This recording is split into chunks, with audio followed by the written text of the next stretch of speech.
नमस्कार, मैं हूं आपके साथ अनुष्का और आप देख रहे हैं चंबल तक।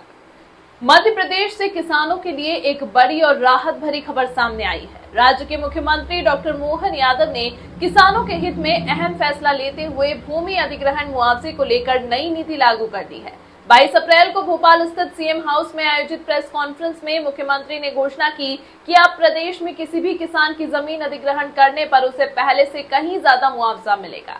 नई व्यवस्था के तहत किसानों को जमीन की गाइडलाइन वैल्यू का अधिकतम 4 गुना तक भुगतान किया जाएगा।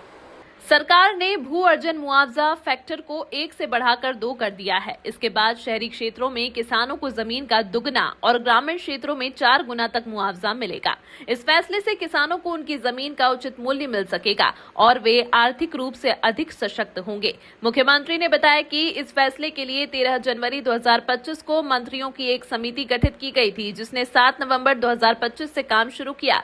सभी पक्षों से विचार विमर्श के बाद सर्वसम्मति से यह निर्णय लिया गया है। सरकार के मुताबिक पिछले 3 वर्षों में 55,530 किसानों को 16,000 करोड़ रुपए से अधिक का मुआवजा दिया जा चुका है। अब नई नीति के लागू होने के बाद यह राशि और बढ़ेगी। साथ ही किसानों के खातों में तय समय सीमा के भीतर सीधे भुगतान सुनिश्चित किया जाएगा। मुख्यमंत्री ने यह भी कहा कि पहले भूमि अधिग्रहण से जुड़े मामलों में कोर्ट के कारण परियोजनाओं में 10 साल तक की देरी हो जाती थी, लेकिन अब इस प्रक्रिया को घटाकर लगभग 2 साल में पूरा करने का लक्ष्य रखा गया है। इससे विकास कार्यों में तेजी आएगी। वहीं गेहूं खरीदी को लेकर भी सरकार ने अपना रुख साफ किया है।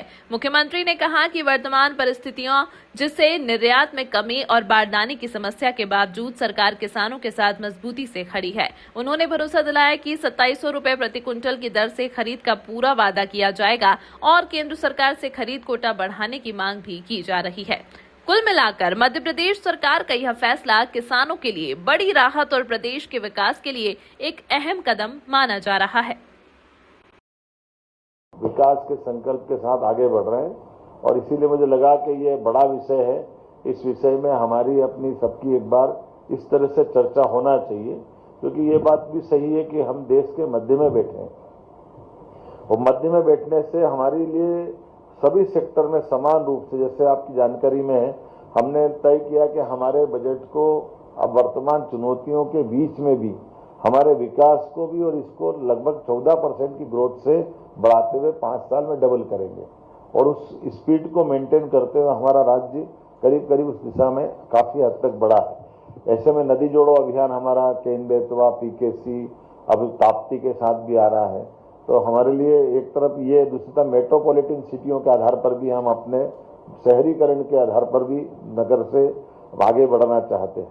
तो स्वाभाविक रूप से इसमें अगर हम बढ़ते हैं तो हमको ये लैंड एक्विजिशन पे बड़ा निर्णय लेना पड़ेगा। मैं केवल एक आंकड़ा बताना चाहूँगा कि हमारे पास ये 2023-24 में अब तक 3 वर्षों में 55,530 किसानों के विभिन्न परियोजना में 16,000 करोड़ की राशि का मुआवजा हमने अभी तक वितरित किया है, अर्थात प्रतिवर्ष लगभग 5,300 करोड़ का था।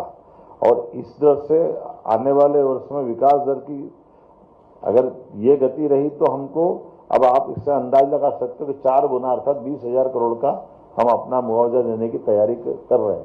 इसी तरह की खबरों के लिए देखते रहिए चंबल तक।